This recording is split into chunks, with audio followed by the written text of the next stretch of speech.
And the pig squeal means we're live. Awesome. What's up, Josh? How you doing, man? Good. And how are you doing? I'm doing pretty well. I've got you in the studio. I'm super psyched about that. Yes, this lovely green room that we have here. Yeah. we're the guys with the greens in the background. Yours is more green than mine, though.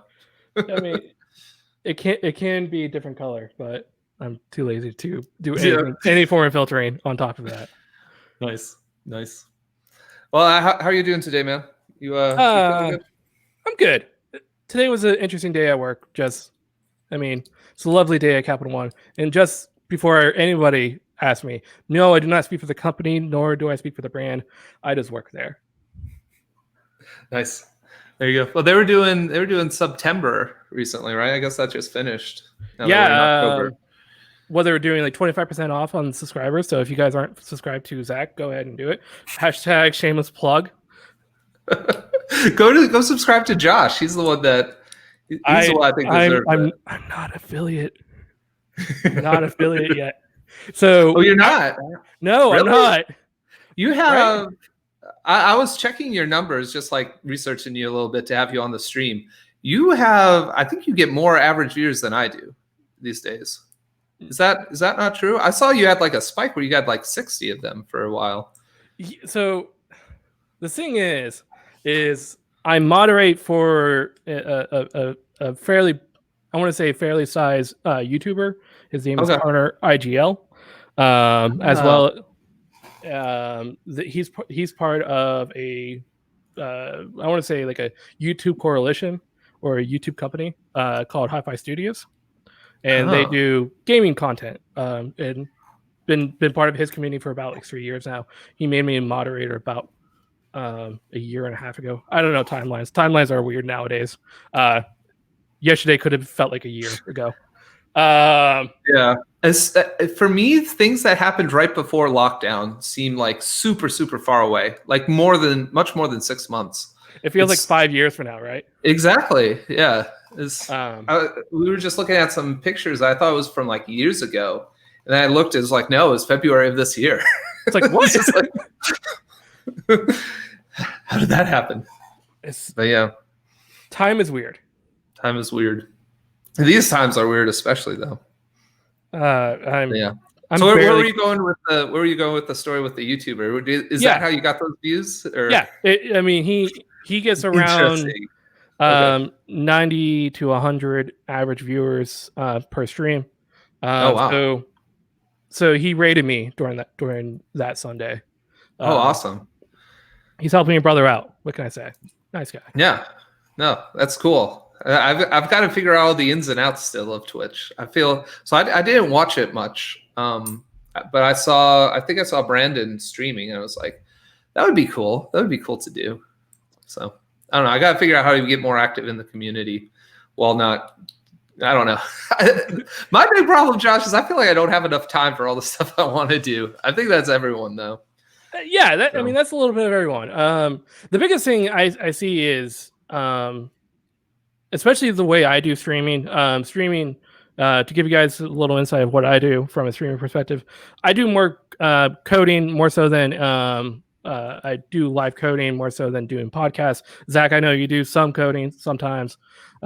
Lately, you've been doing game development. I'm trying to figure things out still is where I'm at. I think like I'm considering going more into just the podcasting part because that's the piece I think I really enjoy. I think I'd enjoy live streams too, but I feel like I might not have the critical mass for that just yet. And some of my projects I think are just not mature enough to be interesting to watch. So yeah, I don't know. I'm kind of the guy that I do what I think is interesting and an interesting project. Like the past few weeks, I've been building a Minecraft server for another YouTuber. Nice. He averages around 500 viewerships. So he's pretty big, and became friends with him because I said, "Hey, I can build you a beefy Minecraft server."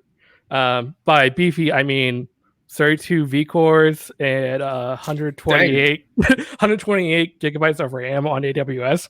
Because why not? Oh, dang! That's good, hardcore. Yeah, because I really want to see what benefit Minecraft gets from it. But then previously from that, I did some Twitch bot stuff because Okay. our lovely good friend Brandon Roberts Yeah. kind of inspired me to do that. We were pretty much just chatting on stream. Oh, hi. Hey, Caitlin. Um, Brandon Roberts did a stream on TwitchBot. My first couple series of streams were dynamic forms and Angular because for a job in Pittsburgh, I built a dynamic form system, and I always wish I could have open sourced it. So I'm building my own based on what I know. Especially now is so much different than how I would have developed it whenever for that company. Yeah, dude, I get that with a lot of my past projects. Like just thinking about it, like my RPG game I've been doing during my game dev things. A lot of that is like I had built this before, and now I'm like, man, I could have done that so much better if I just did this. And so now I'm going back and doing that. So it's kind of fun. What is the Uncle Bob's? Are you familiar with Uncle Bob? Do you know who Uncle Bob is? Yeah, the clean code guy. Yeah, that guy. He's got some controversy going on right now, right? I don't know. It's something on Twitter, yeah. Like it's he got disinvited from a conference for saying some stuff. I don't really know what he said, but it's so. I kind of wish I didn't bring that up now. That's okay. What was the content of what he said? Maybe we can judge him by that. Yeah, right. It's the mindset of one of the extreme programming practices to always be refactoring, and you're always going to be in that mindset of I could do it better, and then you always are mindful of to be refactoring, because you don't write clean code the first time. It takes time to do that. Yeah. I've been trying to do more like test-driven development stuff, partially for that goal. And I found that this is into weird weeds, but NX with Cypress seems awesome at that. Like the project I was working on before, I don't know if you recall this. It was like a social media server or platform kind of thing with the front end and the back end in the one NX repo. It was super nice to be able to write some tests for that and then just say, does this work? And just keep going until I got greens. Right. And then once you get the greens, you can refactor until things are cleaner now. Right. And it's still confidence that all your use cases are still working. So I feel like it's really hard to do that with unit tests because, like the APIs just change when you do stuff. Feel like, and you're testing really the APIs at some point, like the APIs of a component or the APIs of the unit, right? So, I've gotten to a point where I rather read tests than I rather read documentation or other people's code, because your tests should tell me that the use case will not break your service. Yeah, for the most part. It won't tell me that it's going to work with your use case. At least it won't break the service or whatever that you may be working with. So that's usually my perspective. I'd rather go in that direction. And that kind of gives more credit to the different unit tests, especially when you're talking about fairly large enterprises with multiple libraries and that type of stuff. The multiple core common libraries that people are using. You want that to be unit testable. Yeah, well, I agree. I agree for like enterprise stuff. Well, part of it depends on the speed you want to go at, because I think unit tests are going to slow you down in some aspect. And if you really want to go fast, I think doing more end-to-end test focused stuff and more light testing, because you're going to be breaking things as you go. That makes sense. But I really agree with like refactoring. I just think a lot of that refactoring, if you're doing it properly, is like changing APIs around as you go, like changing what gets injected into an Angular component, for example. As soon as you start doing that, you're going to be wrecking the tests. So you don't have like a reliable green light to look at. You kind of have to rewrite the green light to make sure it's adjusted now to what you want to do. So it's I don't know, that it seems to me like you could do that with an end-to-end test, or like maybe not fully end-to-end, but something that approaches end-to-end, and still like refactor what gets injected into a component, what the component outputs, or where the responsibilities lie between component and service, and still be like you wouldn't have to rewrite the test. I guess that's what I'm getting at. So let's see, So Caitlin's. Oh, sorry. This is a problem, and I made this joke to Zach before the show. This feels like Conan O'Brien and Stephen Colbert jumping on the same interview. We're probably both looking at the chat right now and seeing what's going on. We're also thinking of, are we getting the appropriate amount of views and that type of stuff, or at least something wrong, right?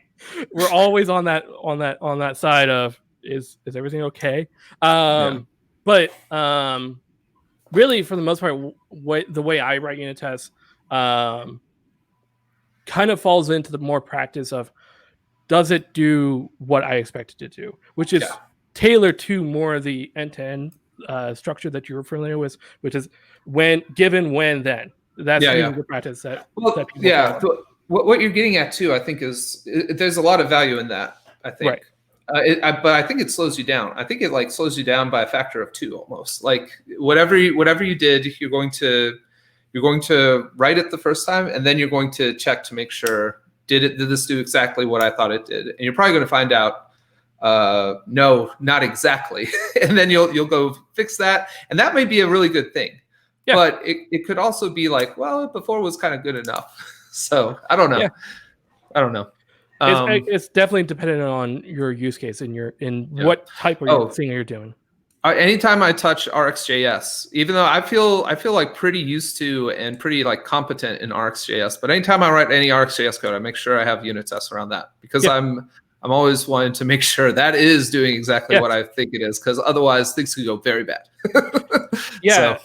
Because I took the I kind of take the Angular style guide and rank it up a bit. The Angular style guide kind of has these appropriate boundaries between what it means to be a component, what it means to be a service, what it means to be a directive, and all this other noise. And I took that and really saying a component is really meant to be user interactions. So the type of testing that should be applied for that type of thing should be more integration or end-to-end testing.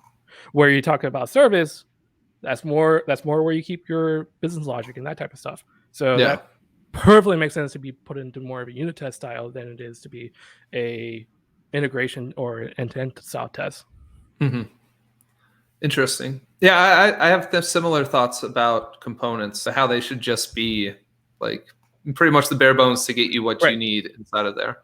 But I do think there's some times where like part of the cool stuff about Angular is you can just inject some stuff into it and kind of build stuff in there. So I've played around before with the idea actually of just writing a single service per component and just like managing the whole API that way. And then you only ever inject the one service into the component.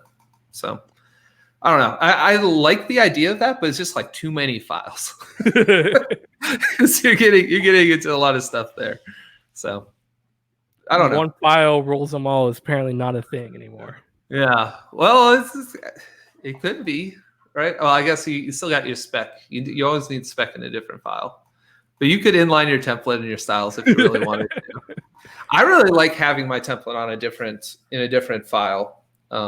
Just because I'm so used to like having template on the left-hand side and code on the right. And when I was trying out React on my live stream, that kind of messed with me. It's just kind of like at the bottom there. You're like, oh, this is all TypeScript. What's going on here? Well, some of it's really neat. It's really neat to see like mapping an array to some chunks of HTML. That's kind of cool. In some ways, it's a little bit nicer than the NG4s. I almost want to say like that's kind of blasphemy, but kind of there's pieces of it I like. It's nice to see how the other side lives. Though synthetic events, come on, can we get like real events instead of synthetic events? I guess I don't know. You're talking about like the React on clicks and stuff like that. Yeah, and it not really binding to the native web component standard. I mean, that's the one thing I wish, and that's why Preact exists. Yeah. Hey, Ellie, by the way, thanks for stopping by. But yeah. Looking at the DOM, like in my serves after surfing in React, it was like, what? Where's my component start and where does it stop? Right. It doesn't really make sense. I hear the React Dev Tools will help you with that. So I'm thinking of yesterday, Caitlin and I talked about. I'm thinking of picking up Kent C. Dodd's Epic React and just trying to like work properly through. As a big React guy, he says, "Let go of the DOM." I need the DOM. The DOM is great. No, it just needs to be virtualized. Who cares about the DOM? There you go. Okay, let me see if I can. Whoa, what was that? I don't know. What was it? Did you hear something? No. Oh, weird. I thought I heard something. Oh, I hear in trial. Oh, what? No. Is that you? Yeah, potentially. No. We've been doing this stream for the past how long? Give me 1 second, people. Sure. Trial. Live fixing everything. It's good. You do not need the elements tab. You're lying to me, Adam. Trial. No, I'm still here in trial. How about now? It was softer. Oh, great. All right. Well, this is nice. Trial. So right now my audio is going through OBS. That's going up. And I'm using virtual lines between OBS to to here. I kind of wish I caught this. Trial. But hey chat, does anybody else hear trial? I do, so I think they probably do too. Yep. Awesome. Lovely. Trial. Thanks for helping us, chat. I'm not an audio engineer. Awesome. Me neither. Trial. For trial. All right, let me just do this. And I know this is gonna work. Famous last words. All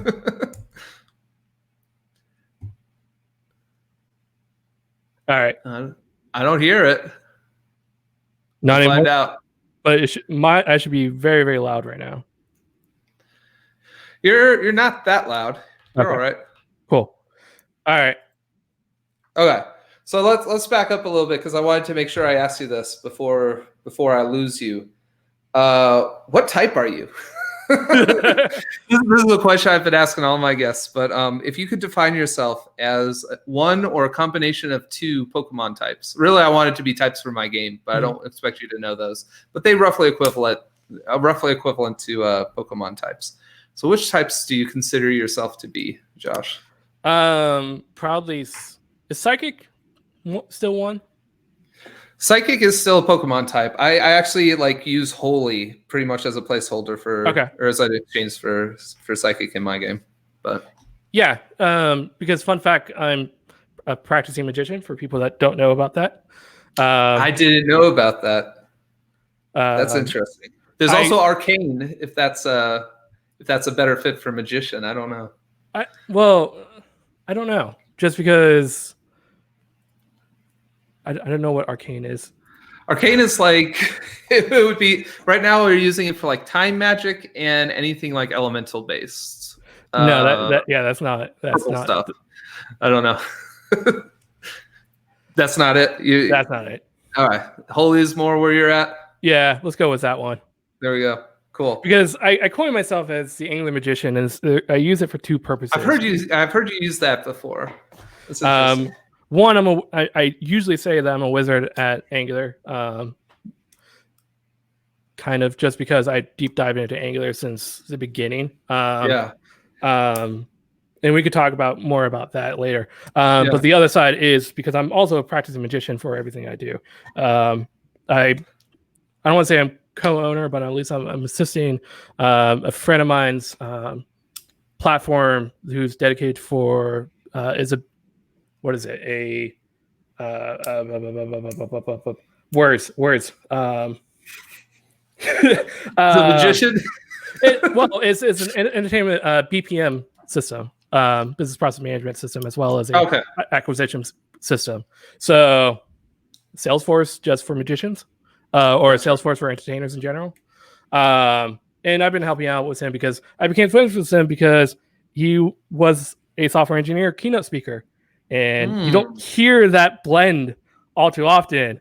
So us software engineers / magicians have to hang out with each other. They stick together. Yeah. Makes sense. Adam's going to know what I'm talking about here, but I've always thought magicians are like weirdly hostile. And it was a bad experience I had one time at a theme park. So my family and I went to the theme park, and like we went to see a magician do his act. I was like super interested in this because I was like, obviously he's doing some trick. I'm gonna like watch really intently and see if I can figure out what the trick is. Like that's kind of how I think some people have fun watching magicians. I would think. And he definitely noticed me, like paying close attention to like not falling for the misdirections and stuff like that. And like at that point, he seemed like he got super hostile towards me, like locking eyes with me and trying to be like, "Can you figure this out, dumbass?" So, yeah. I don't know. Is that what magicians tend to do? But the whole idea, and this leads to this whole other thing. The whole idea of magic is like tricking you, like trying to trick you. That all seems kind of hostile. I don't know. I mean, Jerry Seinfeld said something about magicians. You look over here, you look here, then look over here, realize that you're an idiot or something like. It was like one of his ongoing jokes about being. Yeah. I think he had something in his thing about hating magicians in his show, right? Yeah. So I follow more of the. I mean, Penn and Teller is pretty hostile, even though they're fairly funny. But they also have the the moral compass of we're not here to make you believe that we're not here to make you believe that there's real magic. We're doing stuff to trick you. We're being upfront with you. We're here to trick you. Where like if you talk to somebody like David Blaine, Chris Angel, or David Copperfield, there's I don't want to say hopefully think that they're magical or they're doing something special. They're just doing stuff that tricks people. So in Penn and Teller's perspective, if you follow that type of perspective, that's immoral. You're truly misleading the audience. Where Penn and Teller are just making goofs and gags, and it's your job to determine is this real magic or is this just a gag? Yeah, I get you. That makes sense. Yeah. I don't know, but if as a practicing magician, if you notice someone like paying close attention and trying to figure out, have you ever done that before? If you're given an act, I am definitely more aware of where their position is, so I would try to make it move my body in a way that you definitely do not see the move that I do. But I don't say, "Hey, come look at this." You have to stare at my hand and make sure I don't do anything. Because I think pulling people out of the audience and telling them, I know that you've been looking, so you have to doubly look now. No, he never like verbally acknowledged me. He just like locked eyes with me at some point when I was like maybe clearly trying. Is that rude? Is that rude of me to try to figure out what the trick is as he's giving it? No, I wouldn't think it is, but. So again, you gotta fill me in on the magician etiquette. Right. I mean, you're talking about software engineers saw something magical happen and they don't want to figure out. Come on. Where's the unit test on this? Right. I need to figure out how it works. My world doesn't understand right now. So I need to figure this stuff out. But part of this, the ongoing joke was like Mike Carducci, who's my I want to say business partner or a really good friend. That's a magician. He speaks on the No Fluff Just Stuff tour for anybody that's actually interested to hear his stuff. He has his own podcast and that type of stuff. He deals with software engineers.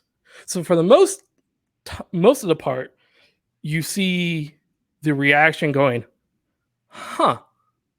And that's all that's going on, because he knows in their head is going bonkers because of the fact that their world just broke. Yeah. I mean, you say that. When you look at code that doesn't work or shouldn't work, and it magically works, you go, huh, and stuff just, and you don't know why that's going on. So you tear apart the code and figure out what's going on. It's much like magic acts. Yeah. Yeah. Well, yeah. I think, as software engineers, when we see that and we go, huh, I think the good ones of us are like, let's dig in and figure out why. Like, we don't leave it as huh. They should. Yeah. Well, I don't know. There's something to like a black box that works as it's like, and just being okay with that. I think there's not necessarily anything wrong with that, I don't think, but just the tinkerers. I think a lot of us tend to be tinkerers, and so we want to get in there and tinker around. My problem is usually when it's left at the hump moment and everything's working, is you've written a kind of garbage code around that area. Mm-hmm. Well, and then you're dealing with magic, like kind of like we were talking about before. And then no one really knows how magic works. So you're just like, I think this will work. I have this vague notion this will work based on my magical knowledge of this. But yeah, and that's my problem usually is people just leave it at the and don't deal with the spaghetti code that they've written around that area, that when it gets checked in, it's just going to be sitting there forever, and no one's going to be like, what is that thing doing? It's very, very critical to our business. And we found out that it's actually, it's just this magic string that happened. Who knows? Interesting. But cool. Let me ask you this, Josh. Let's change Rails just a little bit. Why did you start streaming? Like, was there anything you set out to accomplish? Was it just like a whim, or was there some hole in your life that streaming needed to fill? I'm curious. So at the beginning of COVID, I streamed for a day. Because I was like, all right, this is the perfect time for me to start streaming. I'm very, very interested in doing open source development. I think my first project during that time, or the first project that I wanted to do, was fixing Bazel for, I think it was loading Karma config or JUnit reporter in Karma in Bazel. Mm-hmm. And I was like, all right, let me see if I can spin that up and whip it out, so that way I can say, hey, one, I did it. And then two is I did it on the stream for other people to see and hopefully learn from my trials. Fun fact, did not fix it, have not fixed it since March. Nice. It's been sitting in my backlog for me to complete. But it's more so in a sense of, it's an opportunity for me to teach people that are probably very, very experienced in software development, but may not be experienced in Angular, or people that have never touched code in their life, to actually start picking it up potentially. Mm-hmm. Like my audience, I mean, I see sometimes you jump in, I have Brandon Roberts jumps in, and then I also have high schoolers and college students that are jumping into my audience because they see me, hey, I'm doing Minecraft stuff, I'm doing Banjo-Kazooie because gaming is still life. They're getting some hints that potentially this might be a cool career or cool thing to do. Yeah. So most of the time that I'm doing streams is, one, I want to be transparent, and two is to be probably a different voice than they probably are used to from school or whatever to learn something. That makes sense. My boys, so they're 12 and 11 right now, and the 11-year-old really wants to get into coding, and so he I think he watches some folks on Twitch. I know he watches my show sometimes, and he'll ask me about some stuff on occasion. But I think that thing's really, really needed, because I think there's a lot of, like, he's a tinkerer at heart for sure. Yeah. just being able to see, okay, this is what people are actually doing while they code, and having Mhm. that transparency is huge. I actually, when I live code, I feel like I've always got this like the second brain that's always working for me, because I'm thinking not only what am I doing, like when I'm normally coding, it's just like, what am I doing? And let's make sure am I focused on a small task, and can I get that task done? Do I have the proper tooling set up so I know when that task is reliably done? Right. That's my whole mindset. When I stream, I have all that stuff, and then I additionally have, am I providing a good experience for the audience? Right. And that's like, managing those two things is hard, I feel like, because I can't switch. I don't fully switch from one to the other. They're both kind of concurrently running. Mhm. And it's like all the power that's usually focused on problem solving is being drained to, am I checking chat? Am I doing all these other things? And also when I code, I feel like I have an empathy. It's one of the reasons I'm drawn to front end code. I think I have there's the empathy that ties me between my user. And when you're in front end, that I feel like that tie is super solid. But maybe back end, it's not so. You're kind of designed to a spec, I feel like, almost. But and that's fine too. But like having that empathy, and also like I'm thinking about, is there maybe a high school kid watching in here that I could help him out with, or something like that. And thinking, like, if I do some code, like if I write a fat arrow function, does everyone know what that means? And right. like, is everyone following? I'm not sure. So it's definitely, it's an interesting exercise. I think just the variety of doing that has made me a better coder as a result. But it has definitely made me more empathetic towards document creators, because everything that we're doing live could eventually be into documents, and that ultimately explains the next generation of what the previous generation did.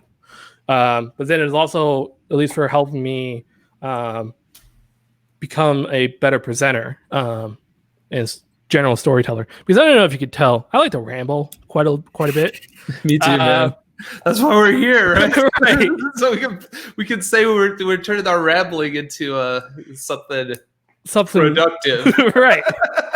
But it's definitely in a sense of, I like to ramble a lot, but it also helps me build the story, because my love for magic and my love for software engineering, there's not really a mix associated to it, except when you bring the business involved. The business, all they care about is the story.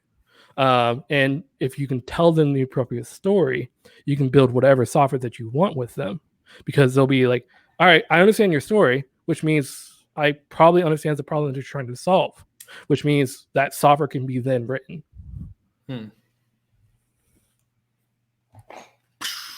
I know. Yeah. You didn't expect this, did you? Nah. No. So much of humanity comes down to stories, man. That's like a thing.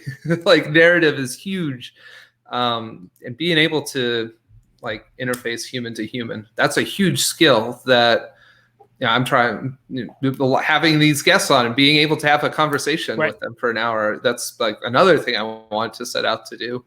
Now, starting the channel for me, I was sending my my talks to a lot of CFPs and just not getting accepted.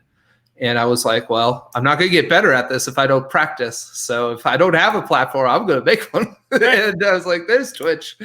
Brandon's doing it. I got a lot of respect for Brandon, by the way. You had mentioned OSS as like one of the reasons you wanted to start streaming. I think Brandon does an amazing job at that, for one. And like for me, OSS feels kind of like eating my vegetables. Like I know I should do it sort of in the back of my head, but I like don't. So I want to do better at that. I think Brandon does super well with that, between like NGRX and NX and all the stuff he does. I second that notion. Being able to get to work with him is, I can see his love for software engineering, and then also I can see his care going into OSS from that point. So it's definitely there, and he really enjoys it, or it seems like he really enjoys it. So it's pretty awesome to see people contributing back to OSS. So that way, again, hopefully encourages people to contribute back, because there is good people out there. Yeah. Yeah, for all the mess that humanity is, especially now, especially these days, like OSS is like this shining beacon on a hill. That's like, I don't want to get too religious with that, but like it really is. Like you just look at the people like Brandon, like like anyone who's doing open source, just giving their time kind of freely, just to say, well, we're going to push the whole, like everything forward just a little bit, and we're going to offer that freely, and that's really cool to see. So completely agree. Yeah. So let's talk about Banjo-Kazooie, because this is a game special to my heart. Jumping right from there into Banjo. All right. I thought so. I haven't been able to watch you that much, just the whole time thing. I remember seeing on Twitter you were talking about like you're going to beat the game today, and I was like, "There's no way he's beating that game today." No. That last boss event is like half of the game, right? I have, I think, 4 attempts at the last boss, and it took me so 4 times 2 equals 8. So it took me 8 hours to potentially beat it. So yeah, I was overzealous about that. Yeah. Well, I remember for me and my brother, we had saved up our money, and we were late to the game. Like every one of our friends was playing Mario 64 and all that. We actually we saved enough money for our N64 right when Banjo-Kazooie came out. So that was the game we got when we got our N64, and lots of good memories playing that together with him. I remember the biggest one. I think I posted on this on Twitter, was the Clanker's Cavern. Something about that, like I think a lot of people who played Mario 64, they always talk about the piano or like the underwater fish that kind of give them the heebie-jeebies. Yep. We missed that, so we were coming into Clanker's Cavern fresh, and that whole thing where it's like creaking and you see like this giant fish, you're not sure what to expect. I'm pretty sure we turned off the console and just like left the room. We're like, nope. And then you realize that he actually has 3 jiggies, 3 jiggies to. You can't like not do it. We were so scared because you like have to go below him. I think you have to like go into his mouth and like knock one of his teeth out. Yes. At some point. Well, both of them in order to get. So, first off, for people that are not aware, Banjo-Kazooie is a video game for N64. Obviously. But jiggies are the jigsaw puzzles that you see is one of the icons of Banjo-Kazooie. They're like the stars from Mario 64. Yeah. So everyone's caught up now. There we go. There's 2 T's. If you knock out both of them, you get a jiggy when you first walk in. And then there's one inside of him if you lower the water levels or raise the water levels inside of his stomach. There's another one. Or no, sorry, not raise the water levels. There's hoops that you have to fly through. Yeah. And then there's one behind fans that you have to go through. Yeah. That's when you learn the golden feathers. There's something like pivotal to the level where you have to like swim underneath him and like turn the key until he gets released. Yes. And for some reason that was like just going underwater was kind of scary. But also having to go under this giant fish was, man, looking back at it now and like watching people play it, it's like nothing. I don't know why. I don't know why that is, but there's something about that first experience with like 3D gaming that really gave us the creeps. I remember. It's so lifelike, right? It was at the time. Now it looks like a bunch of blocks like going around on the screen. So, well, my thing about especially Clanker's Cavern is I'm not a fan of water worlds. Water worlds in video games never made sense to me. Even modern games, I want to be as the minimum amount of time I have to be in that level, as much as I can. Just because the swimming mechanics usually aren't the greatest. First it was Super Mario 64, and then Banjo-Kazooie ruined it, and ever since then. Did you play the original Sonics? They always had water levels too. Yeah. And then you die at the end. Where's the bubble? You look everywhere and you can't get to it. That's where my anxiety started. Right now, because we're midway through the sprint, I'm playing that song in the back of my head. No. I'm like, no. Nice. But yeah, water levels suck. I think we can all agree on that. So for October, you're doing like, I think I saw you're doing Banjo Tooie, right? Well, so the theme of October, at least I'm trying to do it, is spoopy games. Spoopy is like spooky, except it's supposed to be comical. With a poopy? With a poopy, yes. But it's like more comical horror games. Okay. So one of the games I absolutely adore from my childhood is Medieval. And for people that are not familiar with that, it's a PlayStation 1 game. You're a skeleton that there's a wizard or warlock or whoever wake you up from the dead. And it's your job as the skeleton that came to life again to conquer that wizard because you're woken up. You're supposed to be dead. And you're trying to get dead again, right? Right. Yeah. That's the point. So me and my brother, we after we bought the N64, we bought the PlayStation, and we had Crash Bandicoot. I think we had like Tony Hawk's Pro Skater 2, and then the other game we had was like a free demo disc from Pizza Hut, and that had Medieval on it. Yep. And so we played like the first levels of that a good bit because it was like one of the things we had when that was cool. So yeah, so I'm doing spoopy, and my qualification of spoopy is anything with trolls, which is kind of scary, but kind of mostly comical. And I think Kazooie is like right up there. Yeah, I feel like. I mean, your main antagonist is a witch. So even in the second one, so I figure that's perfect. I thought it was something different in the second game.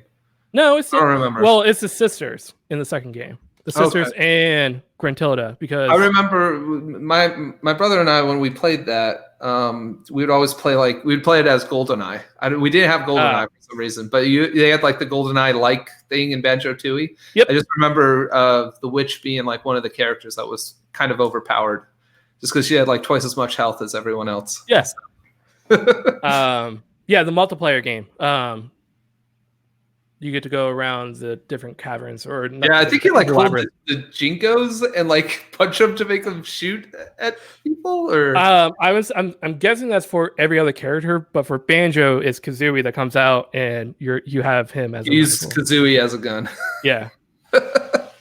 Because eggs. Because eggs. No idea why.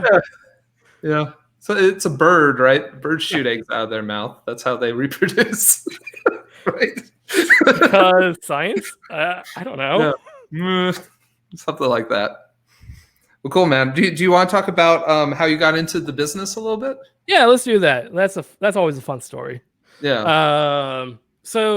And this is usually kind of surprised some people because of usually what I talk about are, I want to say more senior or more older ideology or older, let's say more senior ideology whenever we're talking about like design principles and that type of stuff.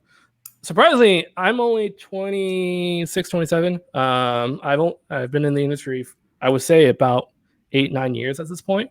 And the reason why I was able to do that is so I'm originally from Pittsburgh, Pennsylvania. Go Penguins. For anybody that cares about hockey, I don't care about anybody else or any other sports, regardless if it's the Steelers or the Pirates. Though no one in Pittsburgh cares about the Pirates. But I work for a healthcare company, a Blue Cross Blue Shield associated company.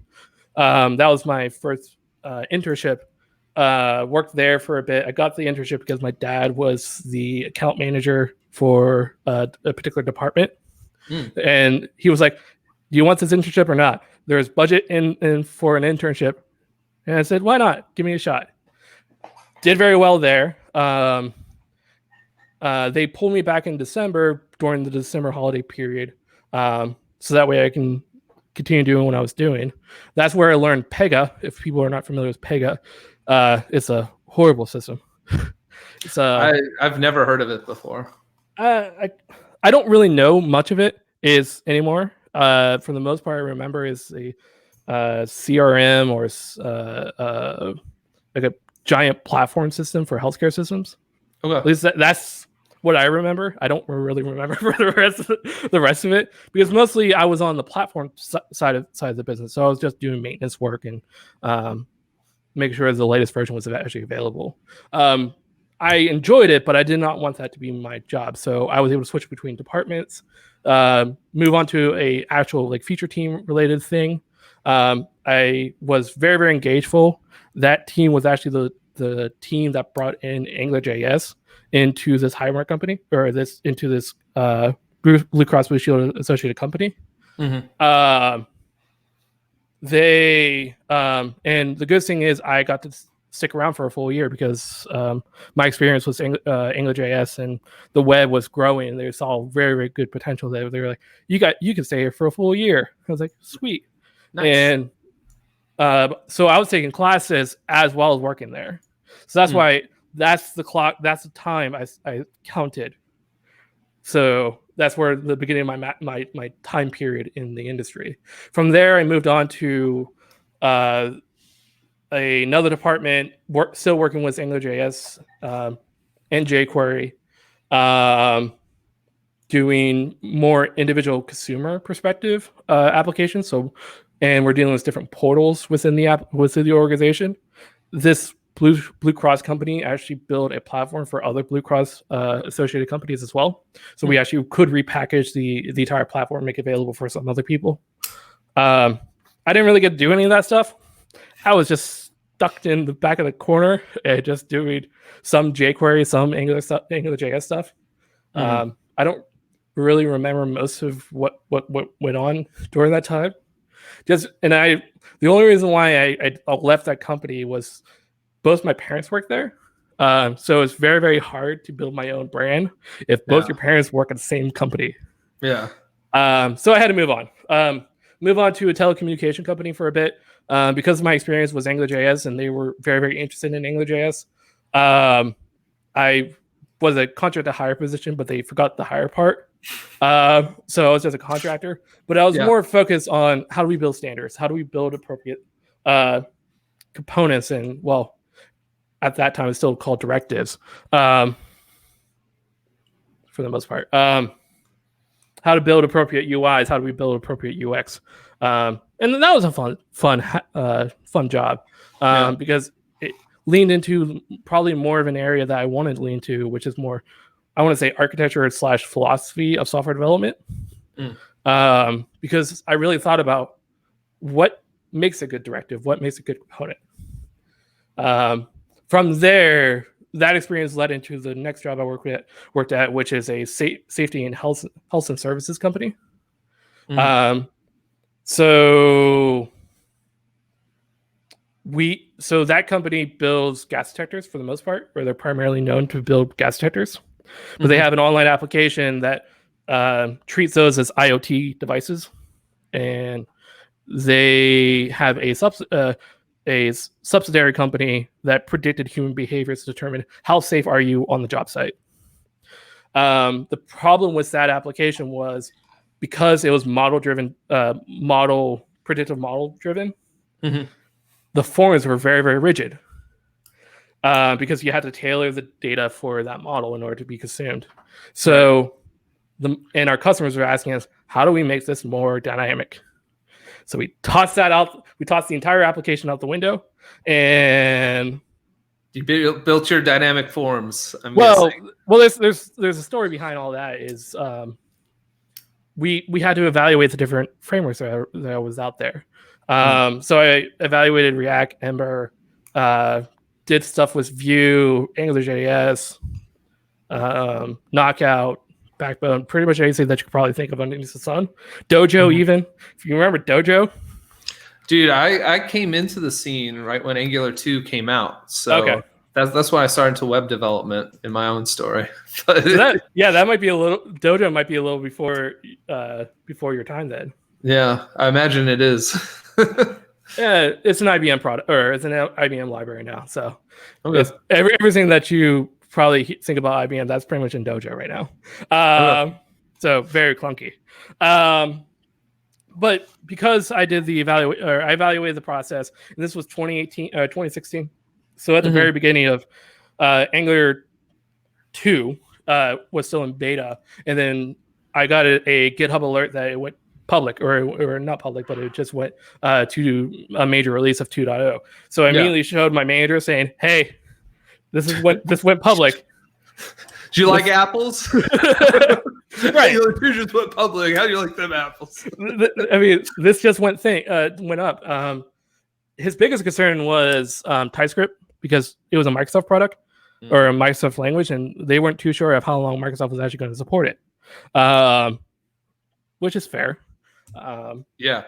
TypeScript, I remember when I got into everything, TypeScript felt super natural to me just because I've never written more than a lick of JavaScript at the time. So TypeScript was like, yeah, this seems right. I don't know. But I remember reading a lot of people throwing a lot of heat at Angular because of that decision. Yeah, and I mean, I think it's rightfully so, just because the norm for front end is JavaScript. Why would you throw OOP paradigms into my functional base or more script based ideology? I don't know. So that was his biggest concern, but we were very, very early in the application. So if we needed to hop off and move over to React Review or whatever, we could do that. So we did it. In 3 months or so, we built a very, very rough implementation of dynamic form system. It was very rough.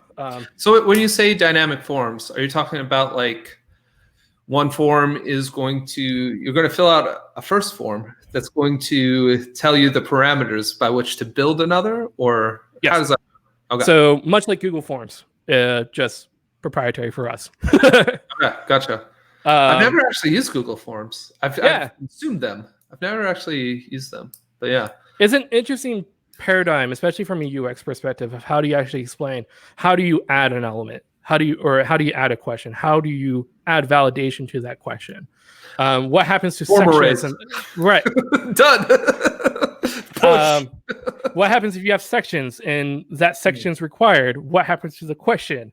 Is that section, or is that question required as well? What about if I build another section inside of that section? What happens to those questions? And there was constant questions around that. But because of the fact that I got to do the validation of which framework we should be using, I pretty much got to lead the implementation. I don't want to say lead the implementation, but at least I was the resident expert of Angular. Because I think that was a fair assessment. Everyone else was Java developers. I was pretty much the only person that cared about Angular or the front end in general. So it was up to me to determine what was the best practices for us. Then we slingshot forward 3 years, 2.5 years or something like that. We have an entire workflow engine. So not just a form system, but we also have a workflow system that the customer can define whatever they want to do.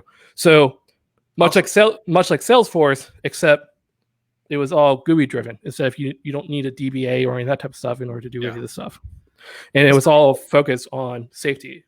Yeah, no, I love forms for that reason. I think there's a lot of potential in there that just doesn't get tapped into. So it's usually pretty difficult. The API, I mean, API is not set up for it. It's really not. I think there's I think this kind of happens with the async pipe too. But weird things just start to happen. Things I don't fully understand. If you have like if you pass into like one of the directives, like the form control or the form group directive, pass it a form once, and then you like create a new form and put it into that property, like things just start breaking down. And you'd think that would work, and it doesn't. It's similar for like observables. If you async pipe it, but then you overwrite it with a new observable, things get weird. And because we got into an interesting mess of, we're using Angular materials, and so how do we limit the amount of elements that actually render onto the screen so that way it doesn't kill the browser? So we were dynamically rendering element or questions into the form as well. So it was a fairly interesting implementation. That job led to Philips Respironics. Philips Respironics, if you guys don't know, that builds like CPAP machines and inhalers and that type of stuff. from there, because there I got to be experienced with the AngularJS Angular migration. We use a downgrade pattern instead of the upgrade pattern or Angular elements. Because of that experience, I moved on to Capital One, which is where I am now. Nice. Well, cool, man. We went through it all. I like journey. I like telling the entire story, even if people are like, stop it. More so is like I usually have to justify of how do I say 8 to 9 years when I've only graduated 5 years ago from college. It's because I did 3 full years at a healthcare company and we did real business. I was involved with real meetings. And I think those times should actually count, not just you've only worked for 5 years. Yeah. So you have a degree then? Yeah, I have a degree in computer science. Caitlin yesterday asked me, if I graduated from Penn State, because she graduated from Penn State. No, I did not. I graduated from California University of Pennsylvania. The first question most people ask me is, there's a California in Pennsylvania? Yes. That's funny. But it's actually California, Pennsylvania was founded before even California, the state, was founded. So they're the copiers. Yes. Every CalU student will tell you that. No, they won't. Nice. Well, cool, man. I'm trying to think if there's anything else I need to ask you. I think there is. I think I've got the one question. Yeah. I was a little bit confused yesterday about this as well. I was like, wait. In Pennsylvania? But yeah. Yeah, it's a thing. Yeah. Okay. Here's the big question, Josh. If you were paying attention yesterday to Caitlin, you'll have a little bit of a head start. But you've got 2 minutes right now. Okay. You can tell the whole world whatever you want. But you've got to give the world something in the next 2 minutes to leave them better off than they are right now. What would you tell them? You don't have to know everything up front. It's okay to discover and research and experiment. As Miss Frizzle says in Magic School Bus, get messy, or crap. I'm now messing it up. No. Let me Google it. Listen to Miss Frizzle, because she surprisingly has defined a generation of worthy of experimentations that probably would never have done. So don't be afraid to get messy. Yes. As Miss Frizzle says, Bus, do your stuff. Oh, well, okay. That's the first thing that came up. I think what you meant was take chances, makes mistakes. There it is. There it is. Yeah. For sure. There's no shame in not knowing anything yet. I don't think there's any shame in not knowing enough anyways. But yeah, you can learn, like understanding that about yourself. Like I can make the Zach of October 2nd a little bit better than the Zach of October 1st.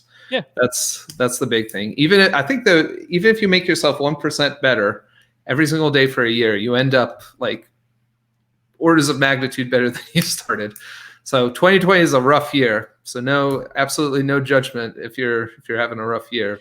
And a negative result is still a result. A negative result is still a result. That's solid. I like that. Oh. I mean, also, no is a complete sentence. I mean, I'm just throwing this out now. He's got all kinds of knowledge for us. I had 24 hours to think of this. Yeah. There you go. Well, Josh, thank you so much for coming on. Really appreciate having you around just to chat. We need to do this again because I feel like we have more stuff to talk about. But I've got a hard stop today, unfortunately. Well, that's upsetting. Yeah. But you guys can probably watch me play Banjo-Tooie after this. Yes. Everyone go to Josh. I'll raid them over to you, Josh, if you're going to start right now. I'm gonna try to figure out how to do that. Okay. I didn't really think about this till right now, but everyone in like five or so minutes, if you guys are interested in Banjo-Tooie, why I guess Zach is a big fan of it as well. Go hang out at twitch.tv/jvanallen93. That's also my Twitter for anybody that's interested and wants to ask me questions about my personal beliefs of software development, because I can do my own plugs. There you go. Everyone, I will echo Josh's plug of himself. Go check out JV Allen 93. Is it J Van Allen 93? J Van Allen. Van Allen, like the radiation belt that's protecting us from the sun. And then 93 because there's 92 other ones out there. Yeah. Well, here, don't trust the other 92. Go to this one. There we go. Thank you. There you go. And go watch him. Go sub. Go do whatever Twitch people do. I don't know. Right now, they can only follow because I'm not affiliate yet. Oh, how are you not? We'll talk about this next time. Well, next time I might be affiliate. Who knows? Yeah, next time you will be affiliate. I have faith. I have faith in you, Josh. Alrighty, y'all. Thanks so much for coming. We'll catch you next time. Bye.